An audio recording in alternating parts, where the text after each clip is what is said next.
Yeah, so I mean, just definitely finally finishing up with campus, starting the game plan for Oklahoma State, and it's always you get the energy around campus, around Tallahassee that it's about that time to finally get on the field again and start performing what we've been working hard for all this off season. So.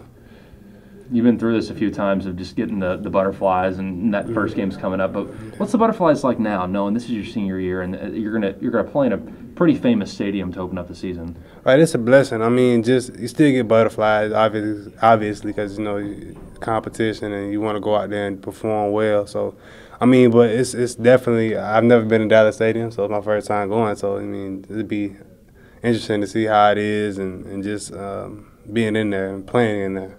So. How do you put that aside? And I think Derek was even talking about you're going to get that out of the way on Friday in your walkthrough, and then Saturday it's almost kind of ignoring everything that's going on except for your coaches and what's going on the field. Exactly, it is. They always tell us, to see a little bit. Don't go out there and look at the bigger picture. Do your assignment, do what you're supposed to do, and then everything else will come into play. So, I mean, just definitely going over there, just seeing it early, experiencing it. How big the stadium is and everything. I've been hearing a lot of stuff about it. So, I mean, just getting that out the way and then focusing on football at Oklahoma State. So that's what we're focusing on right now. Talk about Oklahoma State. No matter if they're not ranked in the top 25, any team can beat you on any single given day. Talk about just the challenge of getting ready for a team that you may not know a whole lot about right now. All right, they're going to come out hungry, because it's their first game too, and they're in Dallas Stadium. Their fans going to be out there. So it's something that both teams going to have to go out there and focus in on who's going to execute and make the most of the opportunities. So that's hopefully we'll be the ones to do that. So, and I know they're practicing just as hard. So we just got to be prepared to do that. So. How much of is it kind of a sense of pride for your offense to kind of pick up where you left off last year, just to kind of keep that same offensive juggernaut going?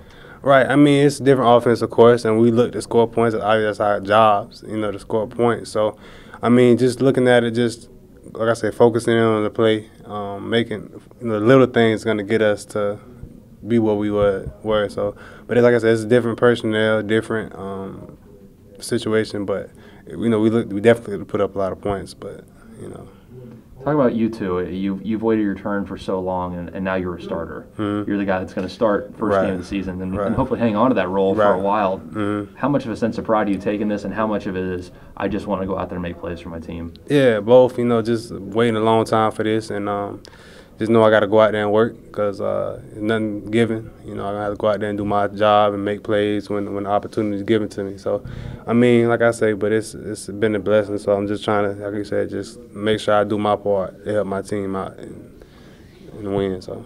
How do you feel like your offense just progressed throughout camp? I mean, I think people would say, okay, last year's offense scored the most points of any team in college football history in a single season. Right. How do you get better? Oh, it's always little things to get better at. From the outside, it's like, well, how are you going to do better than that? We're always going to be compared to putting up 70 points. But, I mean, to me, it's a win is a win. And if we score 70 points, that's great, But, like, to me, most importantly is we get the win as a team and everybody plays well. Jameis get the timing down with all the receivers, and that's the key thing, I feel like. So. And Jimbo was saying earlier today, he feels like Jameis has gotten better, timing down with your receivers this year than he's had the past 2 years. I mean, do you kind of feel maybe that's the case? Yeah, I mean, obviously, like I know he had a great year, obviously, but he's still a freshman, so he's still got a learning curve. But he's definitely looked a lot better. And like I said, we just have to do our job this Saturday and make plays for him. We know the ball's not going to be perfect every play, but we just have to make plays and make him look good. So. Not a lot of the talk when you're facing a hurry-up offense is obviously on the defensive side, how they can make you tired. But on the offensive side, do you guys feel it's even more competitive trying to go up against a high-powered offense like Oklahoma State's? Yeah, they got a great defense. They got a great team. They're going to come out ready, like I said, been prepared. And so we just have to do our part and execute what the game plan is and be consistent with it and just, do our assignment.